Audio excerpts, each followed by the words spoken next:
Okay people, welcome back to another Fwoosh overview. Today we're going to take a little look at the Medicom MAFEX Marvel Avengers Endgame Thor, Endgame version. Bit redundant. Well, I guess they could have put him in the pajamas or the time travel suit, whatever. This is the final battle, and I wasn't going to get this. I actually didn't pre-order it, and then I didn't order it when it came out. But then I opened the MAFEX Endgame Iron Man and thought, holy moly, this is nice. So I finally opened up my MAFEX Endgame Captain America, like that too. Well, shit, I guess I gotta get Thor now. They look so good together, and I'm hoping this completes the trio, because I thought I could live with the Marvel Legends Endgame Thor, which is really, really nice, but it's too big, and it stands out against the other two, so here we are, just money. Looking at the package, it's what we're used to with Medicom, although they have toned down over the years, haven't they? There's the window showing you what you get. Not everything, there's some stuff hidden down there. Graphic of Thor, Avengers Endgame, Medicom, Marvel, MAFEX. On the side, another graphic of Thor looking all badass. The same words from the front, just different order. On the back, more pretty promotional pictures, some accessories. That scary bear! On the other side, another graphic, another Avengers, another Endgame, same thing on top. On bottom, here's your warnings, your legalese, your choking hazard, ages 15 and up. Basically what they're saying is, don't put it in your mouth. Let's get this open, see what's going on. Cut the tape, open flap, pull tray. I guess you scan that and it tells you it's a genuine MAFEX toy. The instructions essentially show the swap out pieces. Discs on the torso and the swap out belt this time around. I saw something about this. I am so glad they learned from their mistakes. We'll get to that. Putting the effect pieces on Stormbreaker and Mjolnir. Still talking about pegs down here, and then pose to your heart's content. As always, the MAFEX stand is pretty basic, but it's useful, very loose, and that's how the MAFEX stands usually come out of the package. Thankfully, there's a screw right there. You can tighten it down,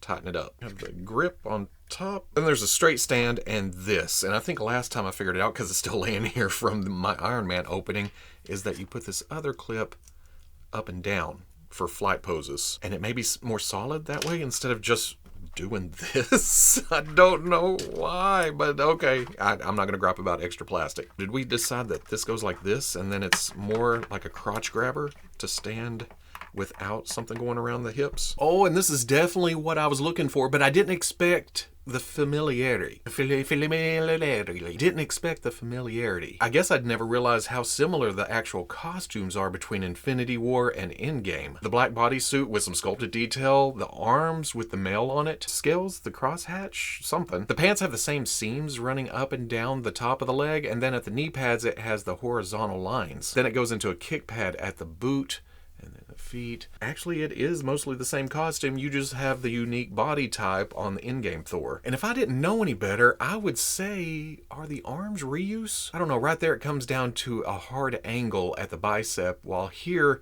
it's softer. So is this slightly bigger? The upper torso is also similar, but there's more pec to it. There's more shape. On the legs, again, same basic design, but baggier on Endgame. Oh, and the inner thigh has some stripes to it instead of just flatness. The knees are shinier, but they're dented in. Like there's some wear and tear. Almost think from the knee down is reuse. I love the little silver parts punched in there though. The design of the shoulders are also the same, and the cape is very similar. Oh, look at that. Is that the same sculpt? Oh no, at the collar piece it has some slightly different design work to it. Oddly enough, the cape does the same thing. It's on a wire coming out from under this armor pad right here, and it goes out, and you can do this. On the right side, it's a bit floppy because it's not attached up in there. On the left though, it is, so it's a solid attachment that you can kind of flare out and bring down to a relaxed position. Here, it always seems like when I go behind the arm, it wants to pop out a bit. Another big difference is the head. Of course, there's the long hair, there's the ponytail coming back, the braided beard, and the eyes just staring at your soul. It is paler than this, which makes sense when I think about it. 5 years on, and he just kind of hung out playing video games.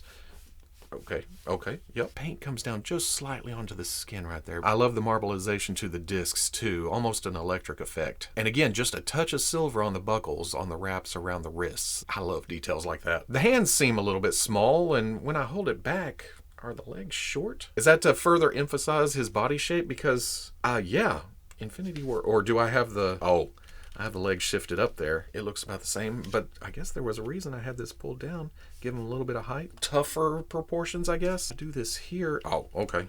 Yeah, it brings them up slightly. It's not as stubby. Going over articulation, what is under there? There's a long dumbbell joint at the top with a ball at the bottom. The hair is fairly soft, so can look up. The beard, not so much. Well, until you get down here to the bottom of the braid. That's a little flexy. That almost feels like a slot for the beard to go into so you can look down this far. Ooh, tilt. Side to side. There's a cap that is plugged at the front right here, so it can butterfly out, but it also rotates on there where you can bring it down or up. The arm is pegged into that cap, allows rotation all the way around. Hinges up to there. Swivel at the bicep. Double elbow, smooth movement. If the weapons are heavy, that may flop down, but it comes up to there. Swivel hinge, swivel at the wrist, so there's rotation, there's hinge. You can bring it around if you want to go forward or back, side to side. Dumbbell joint mid-torso, get some hula hoop, along with a ball at the waist. Oh, that's supposed to come apart. Don't freak out. And crunch this far. Arc back. Tilt, tilt. Rotation. The belt does float in between. We'll get to that. Soft crotch cover with a drop down hip allows for this and back and out. Where are we going? About right there. There's rotation in that assembly. Double knee goes to here. The knee is sculpted so it doesn't break in the bent position. And then dumbbell down at the bottom. I'm so used to saying forward facing pin for rocker that I nearly just launched into that. Angle is back a little, forward. It's all about the tilt though. And there's a toe joint that goes to there. For accessories, there's the neutral head about to kick Thanos' ass. That just pops off. Oh, well, sometimes the neck comes with it. You gotta pull that out. Then there's the neutral head with the electric eyes that's powering up to kick Thanos' ass. Then there's the screaming angry head on his way to kick Thanos' ass. Bring me Thanos! This one, for some reason, makes me think it's sitting way high up on the neck. But this one doesn't. Or maybe it does. Have I tricked myself into thinking this is different than this one? Comes with a very nice Mjolnir with the silvers and the browns on the handle, this sculpted detail around the edges, the writing around the circle on top. Got a loop here on the end that does nothing. It's just sculpted on there. Then you have the exact same thing that isn't too noticeably different at first until you realize it's actually a translucent blue with silver on top. See, watch this. You get the light just right in pictures and it's going to be an amazing effect. Especially when you add this electricity to it. It's not a super tight fit. It wants to just flop off. Flop, there you go. If you shake your toys really, really hard, it's going to fly off. Terrible. It's not terrible, it's pretty great. And then, of course, it's Endgame Thor, so we also have Stormbreaker. And look at the detail on this. Some sculpt work, some silver, it's shiny, have the wood coming up and over. Just like Mjolnir, there is an alternate crystal blue persuasion version of it. Less silver, though. It's much more noticeable as being translucent. Get some light behind that. Beautiful. And just like Infinity War Thor, there is a blade electricity effect that goes onto the front that holds there, the long pieces on top. Then on the back, you just got to scramble around until you find a sweet... Well, no, that's actually... that's not bad. But what's interesting here is that they made Stormbreaker bigger than the Infinity War Thor. Hell, it's even bigger than the Marvel Legends version. At the same time, the MAFEX Mjolnir is smaller than the Marvel Legends versions. But weapons mean alternate hands. In the package, Thor comes with 2 fists. There's 2 splayed out hands, 2 relaxed hands, 2 grip hands, a set of smaller grip hands, and then a set of grip hands that are closed. And actually, the closed grip hands made me think the handle comes off Mjolnir, so you can slip it through there, but that doesn't seem to be the case. Looks too small anyway, so what the hell goes in those? Regular grip hands just go right over the grip, then flexes open for Stormbreaker. Even with the elbow being slightly loose, it holds position even with the weight of Stormbreaker unless you go shaking it. But that's pretty cool. Let's take these off and get to the electric gimmick. For those, you pop out these discs, and I'm so glad I just cut my fingernails. And you'll notice the Pac-Man hole. And then on the left is the D-shaped hole, and that's the same at the lower ones too. D-hole, Pac-Man hole. But this is where it changes from the Infinity War version because you pop the body apart and take the belt off. On the Infinity War version, you'd pop these in, but the peg would come out the back, and when you would move the figure around, it'd pop these out. And these are tiny. The carpet monster's gonna get those. In this case, it's a swappable part. Oops, upside down. It's still pegged in, but they're not falling out. Put this in, and then pop this on top. And there's no way of getting this backwards because of the shape of the holes. Pac-Man's waka waka waka that way. Noticing the long hair kind of gets into it. There. Ooh.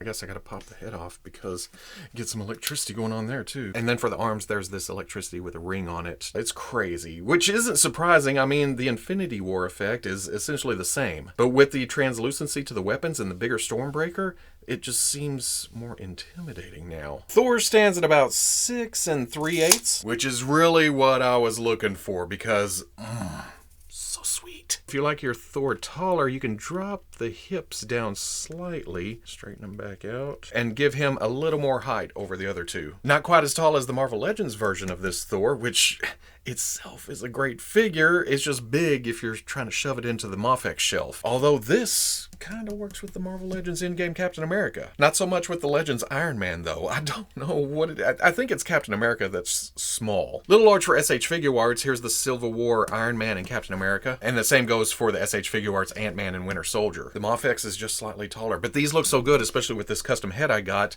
that this is my display. But the big three go in the middle, and the rest flank around them. This will have to work for now because I doubt Medicom's going to get to any of the other characters anytime soon. And then for continuity, here is the MAFEX Infinity War Thor with this Endgame Thor, about the same size. Like I said, the head seems skinny and whew, just shoots up there. So at the end of the day, just look at this. He's just standing there and looks awesome. Yes, I love the electric effects. They add so much spice to this figure, but I have the Infinity War display like that. So this, I may just keep normal, like he's contemplating. He's about to get ready for some battle. And I know that this look at the end is when the lightning strikes, he changes into this costume, his hair somehow braids itself, and he's standing there with all of the... But at the same time, I'm very cool with this being neutral on the shelf. I also love that Medicom fixed some of the issues with that Infinity War Thor, like the belt plugs.